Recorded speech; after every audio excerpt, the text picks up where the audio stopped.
Mr. Jim Allister. Thank you, Councillor Deputy Speaker. This is something of a sham debate,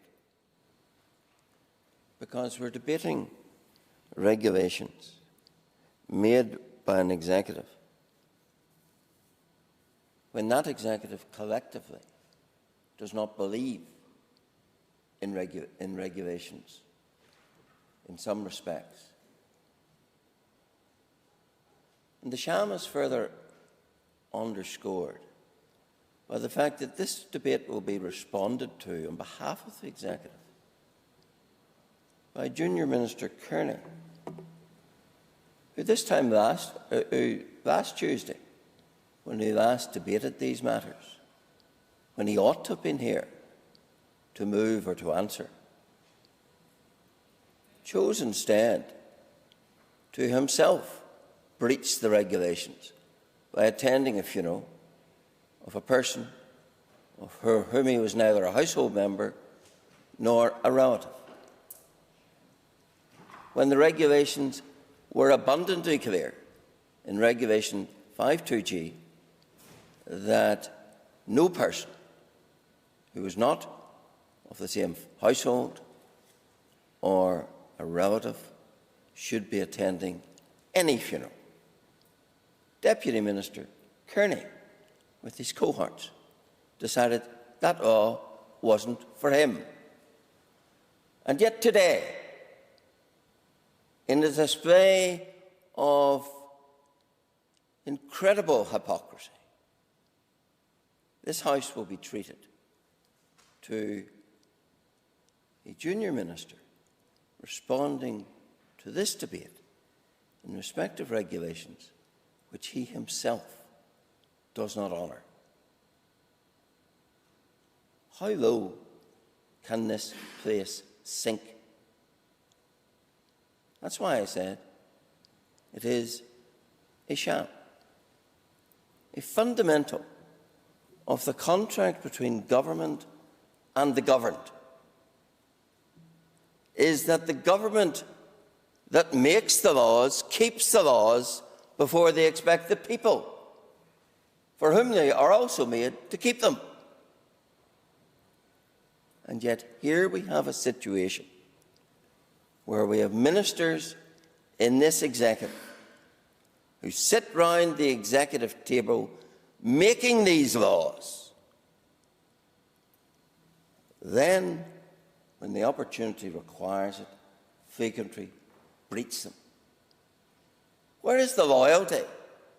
Where is the collective responsibility? Of course, the answer is that there is a greater loyalty when it comes to Sinn Fein members of this executive. The greater loyalty is not to the executive or to any system of government. The greater loyalty is the fidelity to the Republican movement, to show homage to the gruesome heroes of that movement. That's the greater loyalty that trumps obeying their own laws. And that's what we saw last Tuesday. We saw ministers openly, unapologetically, demanding of everyone else loyalty to law, but themselves setting themselves above the law. These are ministers who took a pledge of office, which included an obligation to support the rule of law unequivocally in word and deed. Unequivocally in word and deed. Last Tuesday, we saw the deeds in flagrant breach of the very rule of law that applied at that time to funerals. And why was that? Say it again. They told us no exemptions, except when fidelity to the Republican cause demands homage to people such as Mr. Storey. Then that trumps everything. That's what we saw last week.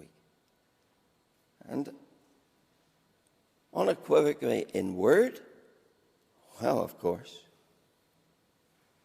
we then, in addition to the sham situation of this debate, had the sham apology. We had Michelle O'Neill, effectively joint First Minister in this part of the United Kingdom, saying, "I'm sorry if people were hurt, but I didn't cause it." What a sham of an apology. And then, of course, lest anyone is in any doubt, she copper fastens it by saying, "And I will never apologise." So much for saying sorry about anything, when you immediately take any shred of contrition, which there was none to start with, and underscore it by saying, "I will never apologise for attending the funeral of a friend." And what was she saying? She was saying, whatever about my pledge of office, whatever about unequivocally by word and deed supporting the rule of law, there is a greater loyalty that she has. That is to the Republican movement. That is the Achilles heel. In fact, it's far more of this executive and this assembly. We're now in a situation where the credibility has been shredded by itself, by an integral part of the executive. And all the executive parties can say is, we're very disappointed.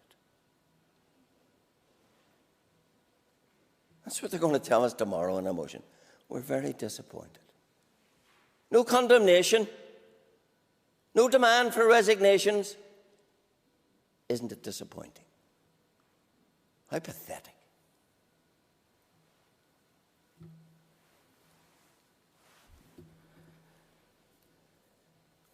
And then,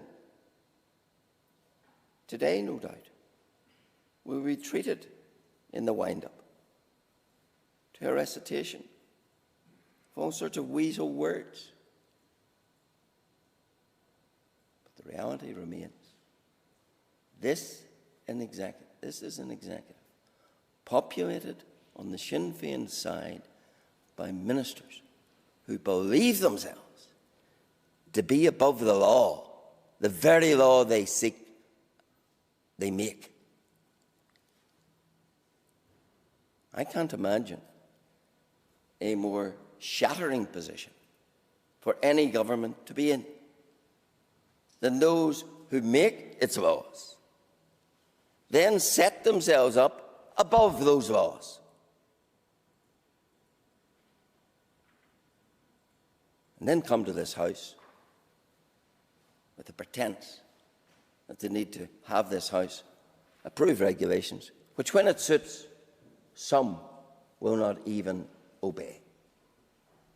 What a sham, Mr. Principal Deputy Speaker. The other junior minister, Mr. Lyons, told us that about other amendments that have since been made. One of them is Amendment 9. Amendment 9 was made at 9:30 on Monday evening last. What did Amendment 9 do?